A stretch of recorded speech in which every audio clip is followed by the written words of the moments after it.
No mic today, but we can hang our love up.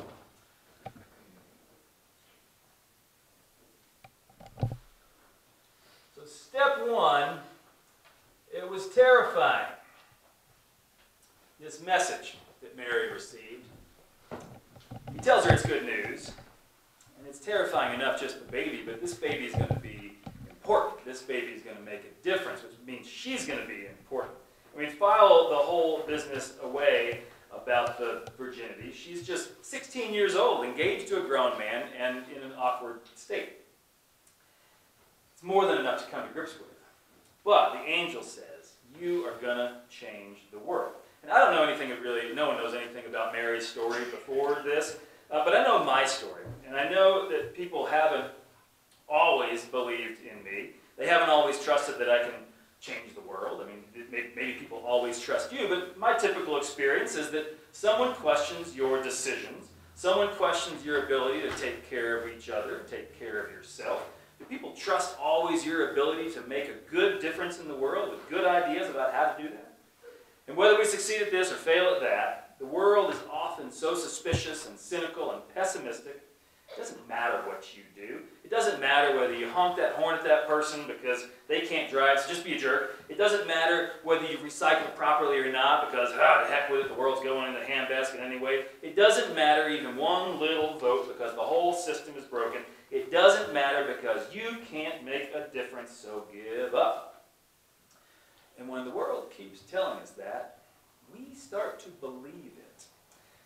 And it's heartbreaking to watch someone with the strength to change a life, or to change many lives, to watch someone with real power just step away, leave it alone.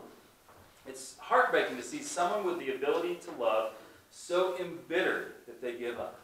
It's heartbreaking to see someone poised perfectly, the one person who can forgive and unlock something for someone else, but it's too hard to say, I'm sorry. It's heartbreaking when someone has the right skills and personality to give hope to a neighbor, but I'm just one person, what use am I? To me, the three great fears of life. Write this down. I think I came up with something. Maybe you already know this, I'm late to the party. But three great fears of life. One, I'm afraid of being unloved, unlovable. That'd be hard at the end of my life to kind of find out that's true, wouldn't it? That'd be a fear. Number two, I'm afraid I'm never going to belong. I'm never going to fit in. I'm just alone. Oh, jeez. That's a painful one. Number three, I'm afraid my life has no meaning because I can't make a difference, because I don't matter.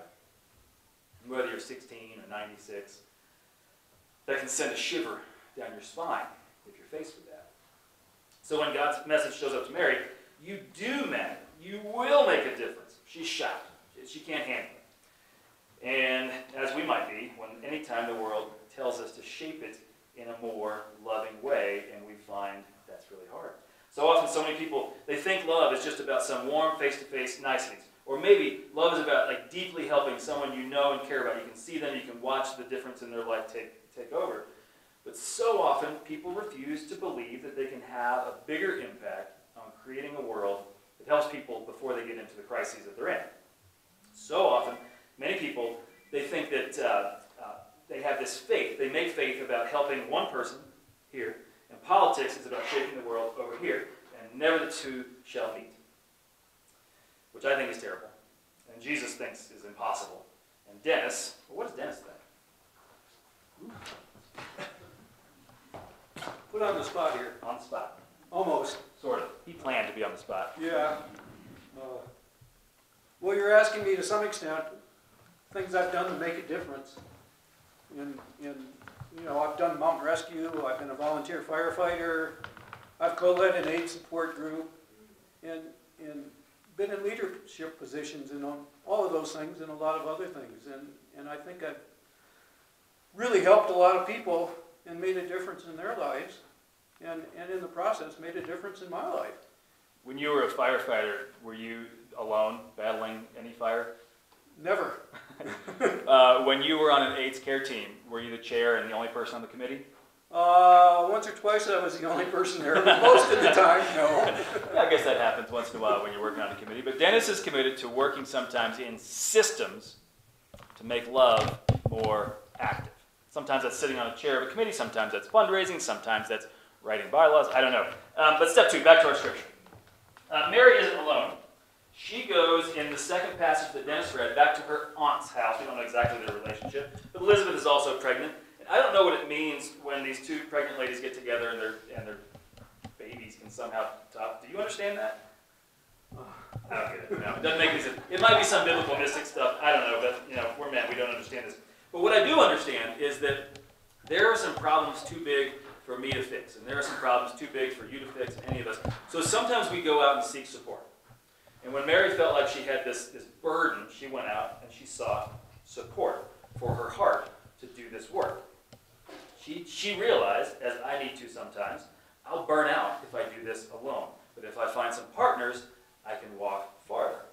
See, love demands relationship and community. It doesn't discount the value of silently cultivating love in your heart and in your soul, but where it is felt here, it is worked out there. And it's not just worked out in kindness and forgiveness and interpersonal relationship, but love has a place in systems and programs and committees and policies. Amen? Amen. Policy has never had an amen in any church in the history of the world. There we go. Amen to committees. I mean, the devil's in the details, so where do you think God aims at? Dennis sits on about 100 committees because either he's a masochist or a lot of Christians, especially Presbyterian. When your friends ask you, well, you belong to a Presbyterian church, what do Presbyterians believe? Not a lot. But one thing that we do tend to hold on to is that God's Spirit can be understood better in a group than just from one person. We trust God's Spirit to show up in groups better than just one person's ideas, because all of us can get on sidetracks. So Dennis has surrounded himself in committees by a cloud of witnesses. That's the biblical phrase of it. And how has that helped make a loving difference in the world? I've had a lot of help in a lot of the things I've done to make a difference in the world, or at least I hope I've made a difference in the world. I used to be the mission elder here at church, and got a lot of help from Justine and Frank, for example. Not to mention a lot of support from the church and from my wife. And it's how I've learned and grown. And having done that, started out as a mission elder and ended up chairing the board of directors for the food pantry. And the Peak to Peak Human Services Alliance and the Ham Radio Club and the Mental Health Collaborative. He's on a lot of these committees because that's how his love gets expressed, is going out in support with other people. So back to scripture. Just like Dennis is part of the system, many systems, Mary finds her support and then she finds her place where she can express her love. Mary knows she's supported. She knows she's not alone in trying to live out this purpose. But what is her purpose?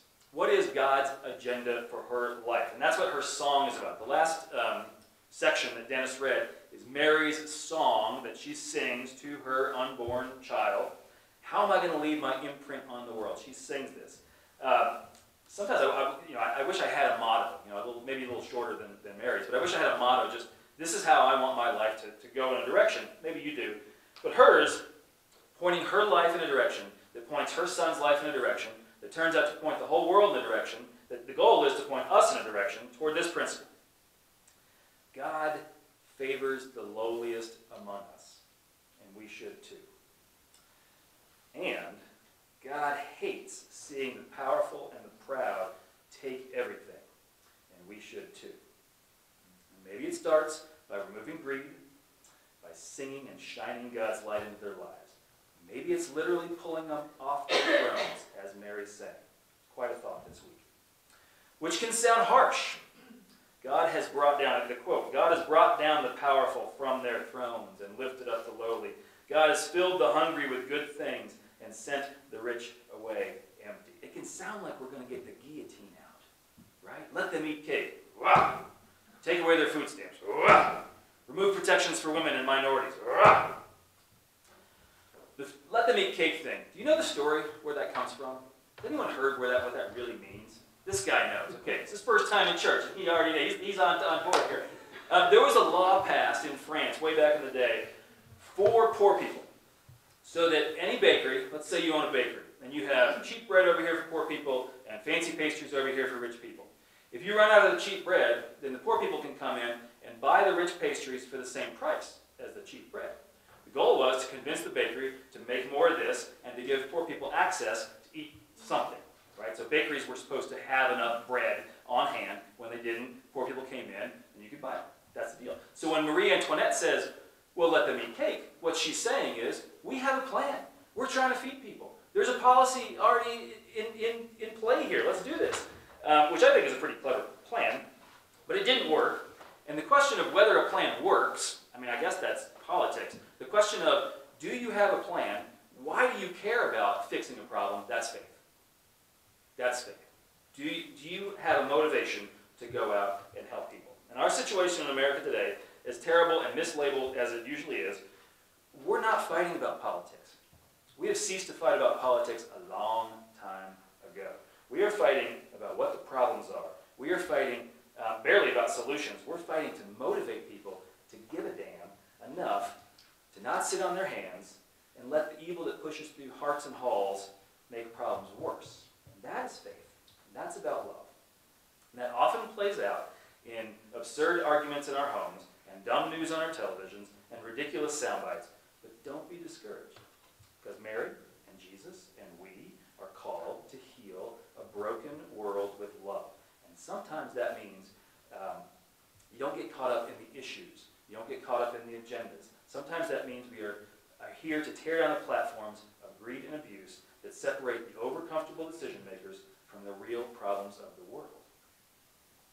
What are the real problems that these committees that you sit on? What do we do? How do we actually do that? At least for the committees I'm involved in, we're working on helping people meet their basic needs, whether it's getting some food or shelter or a shower in some cases. And people are actually, they have those basic, up here, I mean, you drive around, you see beautiful houses, there are hungry people in the mountains. There are. We provide food to 500 to 600 people a month, supplemental food. And that started in the old kitchen, before there was that new kitchen. Yep. In the old kitchen back there, it started 30 years ago with one meal. Mm-hmm. Like a month? They were open like once a month then, right. Was anyone on session back then? Any of you old timers? Were you on session when the food? Did you vote for that? Oh, I'm putting you on the spot. Oh, no, everybody was in agreement. It was unanimous. I don't think you Absolutely. Yeah. It wasn't even had to be voted on. Well, you probably, okay, well, where are we going to store this? Because eventually things had to have issues of storage, and eventually people thought about closets and where you put things. And let me tell you, closets can cause a lot of stress around this church. But you can still, in the back closet, you can still see tape with like tomatoes and pasta and things. It's really nice to see. And now we've grown up, 500 people. 500 to 600? That's a lot of people. Yeah. Why do you, and you're not the only one, think about these other people on these committees. Why are they there? I mean, you're in here. Some of the other people are in here. Some of them aren't. Some of them don't come to church. What's in their heart? What's going on? I can't speak for them. I'm asking you. Just to share a quote that I think they believe as well as I do from Margaret Mead, is that never doubt that a small group of committed people can change the world. That's the only thing that ever can. That's the only thing, a small group. Not even Jesus was alone. Yeah. Mary certainly wasn't alone. They had an agenda of love. Why are we talking about this on Christmas? Well, a lot of reasons. Foremost, it's right there in the Advent story. Every year, Mary sings the song because when Jesus is born, he challenges the corrupt hearts of corrupt power and are called to do the same. Someone just fell asleep back there. That was the dog, okay. Secondly, Al's going to get this question right, I bet. Mary's name, in Hebrew it's Miriam. What does it mean?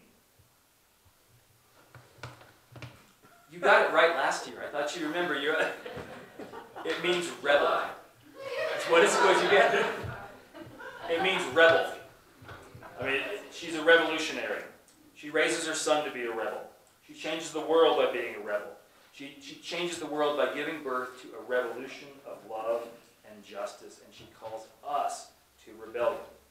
Third, we talk about this at Christmas and all through the year because there's really two reasons. People have asked me many times, Hansen, why do you preach on all this stuff? There's two reasons.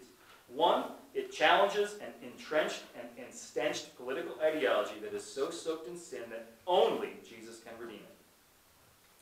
And two, on the other side of it, we talk about the interplay of politics and faith at Christmas and all through the year because so many of you are so well-intentioned about the issues, but you still haven't been convinced about where the motivation and where it comes from and what it has to do with faith. So I keep reminding you, whether it's women's marches, civil rights, health care for the poor, compassion at the border, it's not as though someone woke up in 1967 and said, oh, I figured it out.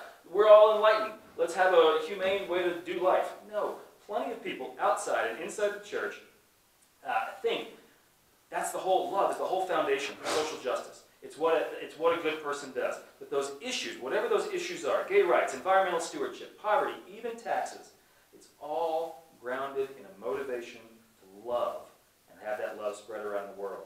And a motivation for love to spread itself from here out to everywhere.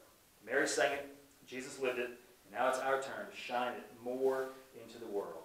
Real love that tears down tyranny and builds up better conditions for all.